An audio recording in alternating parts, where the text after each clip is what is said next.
I want us to listen to Nyeri Governor Mutahi Kahiga, a close Rigathi Gachagua ally. He made some remarks yesterday that are going to inform the basis of our analysis right now. We have seen people brought into government. They were brought in during the Kibaki government. You know what happened. During Uhuru's government, they were brought in, and he was one of the casualties. And it is important that we remind our president that even as he reaches out to fellow Kenyans, as he brings them on, let him bring people who believed in his vision, who know what the better agenda is, and who will help him achieve the better agenda. It is unfortunate that over time we have seen such tactics mess us up. We have seen people brought into government through the back door, and the end result is that they mess this country even beyond. Yes. The same governor speaking some days earlier also made somehow similar remarks. And in our previous video, we dissected the remarks. And again, it appears that's now his narrative. Every time he speaks, he's talking of William Ruto, bringing Rigathi Gachagua closer for them to form a strong government. And he does not want to hear anything to do with other leaders being brought into the government. That's exactly what he's saying. And he's saying, let him bring people who believed in his vision, who know what the better agenda is. So, in other words, the governor is telling William Ruto to only appoint people who supported him in his government. That's what the governor is telling Ruto. Just go for those who supported you, those who believed in your vision, those who are in Kenya Kwanza. So these politicians never learn. He's still talking of a shareholding government. That's what I'm getting from those remarks. And then he went ahead and said this. Number one, anyone with ever even a whim of a scandal or a corruption, scandal hanging over their head should not be brought in. That is a matter that really Kenyans are really concerned about.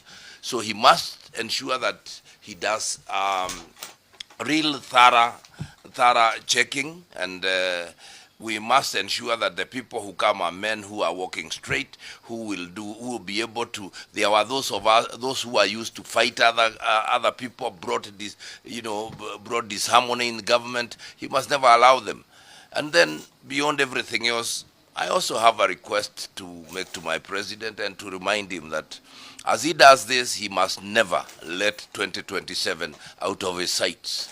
He will need re-election, and therefore, as he crafts his own new cabinet, number one, I humbly request him to bring in the deputy president and let them sit together and craft even a better cabinet, because the regions that voted overwhelmingly for him will be looking to see. Yes.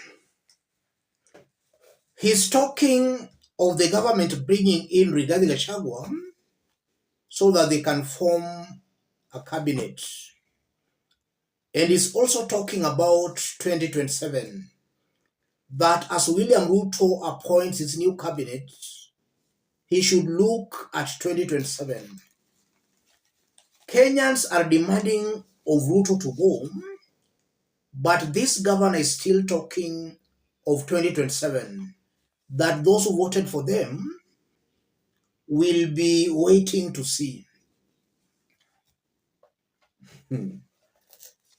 I don't know whether Kenyans are understanding what's happening here. Rigathi has been saying he's listening to the ground, Kenyans are on the streets because of this politics of deceit, where a politician uses his tribe to benefit. When Rigathi says he has been listening to the ground, there is no ground Rigathi has been listening to. If he has been listening to the ground, he could not be very desperate to support Ruto's government. Rigathi is fighting for his stomach. And I've always explained, and I keep repeating this for Kenyans to understand what's happening. The ground Rigathi is listening to is his stomach ground. The ground is against Ruto. But Rigathi is still very desperate to work with Ruto.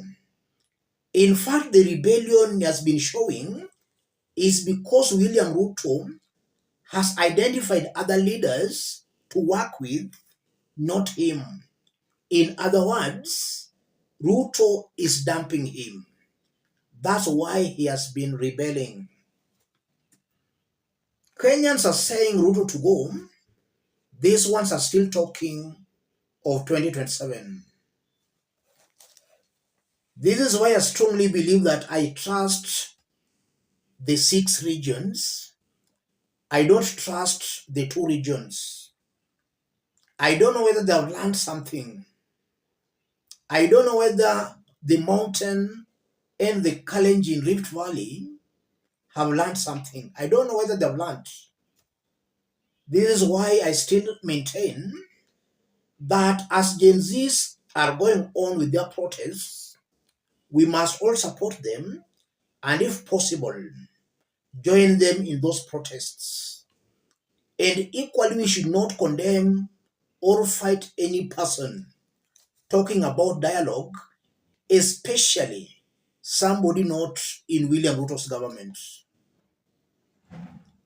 If the opposition joins this government, then it means this government is going to split into 2.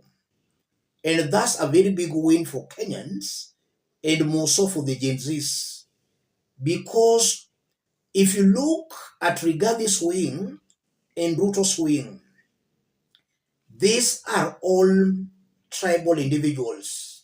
None of them is fit holding a public office. Very tribalistic individuals. If we remove one, it's better we remain with one so that we deal with the remaining one. Dialogue is clearly going to split this oppressive government. And that's what we want. It has to be weakened, and if possible, it has to be sent home. I'm hearing that Nyeri governor talking of somebody accused of corruption or tainted of corruption. How many corruption cases or scandals has Rigathi? How many? You are now seeing elements of hypocrisy here. Preaching water, but drinking wine. Why can't he not advise William Ruto to kick Rigathi out? Because Rigathi has got so many cases. Some were withdrawn because of his status as the deputy president. Why can't he not advise Ruto to kick Rigathi out? And is William Ruto himself clean? This is just a rotten government, ladies and gentlemen. And it's good Kenyans have realized that nothing good can come out of this government. That's why Kenyans are on the streets calling for Ruto to go. Nothing good can come out of this government. And one way of William Ruto going is for Kenyans to take on the streets. Those who can dialogue should also dialogue. Let's all have one aim and one goal, Ruto to go. So all in all, listening to all that, I'm seeing a Rigathi Gachagua and his team who have not yet learned anything. People who believed in Ruto did appoint them in his government, and they brought him serious shame. He appointed people who believed in him, those who campaigned for him, and we saw what happened. Total embarrassment. So for him to bring another crop of such individuals, it will be a total double embarrassment. It will be a total double embarrassment. William Ruto, just as I did explain yesterday, if he wants to make some progress, let him betray everybody in Kenya Kwanza. Let him not work with them. Let him work with other people. These ones in Kenya Kwanza, none is fit. There is nobody there of integrity. The entire Kenya Kwanza. Birds of the same feathers always do flock together. Any leader in Kenya Kwanza, in my honest opinion, is not fit holding a public office. Not fit. So Ruto, if he makes that blunder of picking somebody from Kenya Kwanza, then it will also backfire. So Kenyans can now see that Rigathi is not really listening to the ground. He's fighting for his own stomach. He's very desperate to work with the Ruto. And he can be a very good sycophant. And we saw that last year. And even now, if William Ruto impresses him, he will be the face of impunity in this country.